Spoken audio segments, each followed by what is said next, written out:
ఐదేళ్ల వైసీపీ అరాచక పాలనతో ప్రజలు విసిగెత్తిపోయారని ప్రకాశం జిల్లా సంతనూతలపాడు టీడీపీ అభ్యర్థి బిఎన్ విజయ్ కుమార్ అన్నారు.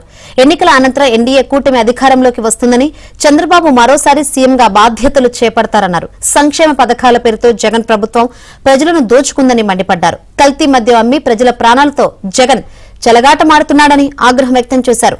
సంతనూతలపాడు మండలం కామేపల్లివారిపాలెంలో విజయ్ కుమార్ ఎన్నికల ప్రచారాన్ని నిర్వహించారు.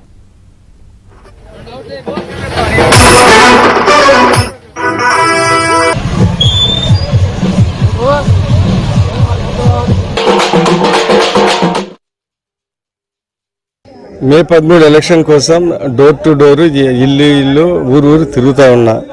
ప్రజల్లో చాలా వ్యతిరేకత ఉంది. జగన్ ప్రభుత్వము వాళ్ళు చెప్పింది ఒకటి, చేసేది ఒకటి. అందుకని ప్రజలు అయిపోయింది. ఈసారి ఖచ్చితంగా తెలుగుదేశంకి ఓటు వేయాలని ప్రజలు సిద్ధంగా ఉన్నారు. నేను చూస్తా ఉంటే ఎన్నో